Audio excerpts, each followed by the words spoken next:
गद्दारांचे दोन बापही महाराष्ट्राचे गद्दार, त्यांना नेस्तनाबूत केल्याशिवाय राहणार नाही. उद्धव ठाकरेंचा मोदी शहांवर घणाघात. 105 हुतात्म्यांच्या रक्ताने हात माखलेल्या काँग्रेससोबत उद्धव ठाकरेंनी हात मिळवणी केली. भाजपचे नेते आशिष शेलारांचा उद्धव ठाकरेंवर आरोप. विशाल पाटलांवर कारवाईचे पटोलेंचे संकेत, तर विश्वजित कदमांना काँग्रेसकडून अभय. सांगलीतल्या बंडखोरी प्रकरणी कारवाई नाही. किरण सामंतांच्या कार्यकर्त्यांनी उदय सामंतांचे हटवले बॅनर. उदय सामंत आणि किरण सामंतांमध्ये भाऊबंदकी सुरू झाल्याची चर्चा, मात्र उदय सामंतांनी आरोप फेटाळले. शिवसेनेकडून उमेदवारांची घोषणा, तर ठाण्यातून नरेश म्हस्के, कल्याणमधून श्रीकांत शिंदे यांना उमेदवारी, तर 2 शिवसैनिक एकमेकांशी भेटणार. अखेर नाशिक लोकसभा जागेचा तिढा सुटला. शिवसेनेकडून हेमंत गोडसेंना उमेदवारी. नाशिकमध्ये हेमंत गोडसे विरुद्ध राजाभाऊ वाजे होणार लढत. संजय निरुपमे शिवसेनेमध्ये करणार घर वापसी. 3 मे रोजी शिंदेंच्या शिवसेनेत करणार पक्ष प्रवेश. जप्तीच्या कारवाईनंतर अभिजित पाटलांचा भाजपला पाठिंबा. रणजितसिंह नाईक निंबाळकर यांना देणार पाठिंबा.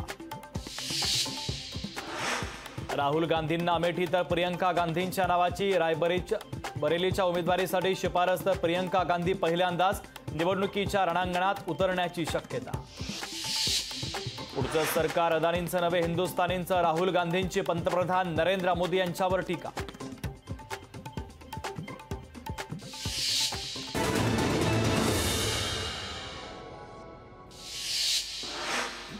काँग्रेस उमेदवार भूषण पाटील उद्या दाखल करणार उमेदवारी अर्ज. महाविकास आघाडीच्या नेत्यांच्या उपस्थितीत करणार शक्ती प्रदर्शन.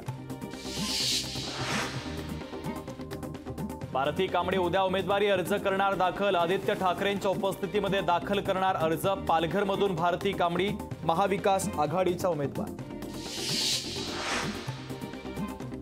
15 जागा शिवसेनेच्याच. महायुतीमध्ये सर्व पक्ष एकत्र. विजय महायुतीचाच होणार. श्रीकांत शिंदे यांनी व्यक्त केला विश्वास. निवडणूक आयोगाची केसीआर यांच्यावर कारवाई. केसीआर यांच्यावर 48 तासांची प्रचार बंदी. लोकसभा निवडणुकीच्या पार्श्वभूमीवर योगी आदित्यनाथ यांचं सांगलीत आगमन. सांगली विमानतळावर संभाजी भिडे यांनी घेतली योगी आदित्यनाथ यांची भेट. भाजपच्या मनेका गांधींनी भरला उमेदवारी अर्ज. युपीतील सुलतानपूरमधून लढणार निवडणूक, तर समाजवादी पक्षाचे भीम निषद विरुद्ध मनेका गांधी लढत. महादेव बेटिंग या प्रकरणी अभिनेता साहिल खानला धक्का. साहिल खानला 7 मे पर्यंत पोलीस कोठडी. दिल्लीमध्ये शहाबाद डेअरी परिसरातील झोपडपट्ट्यांना आग. अग्निशमन दलाला आग विझवण्यात मोठं यश. उत्तर प्रदेशातील एका शाळेत वर्गातच बनवला स्विमिंग पूल. कन्नौजमधील एका सरकारी शाळेत वाढत्या तापमानामुळे बनवला स्विमिंग पूल.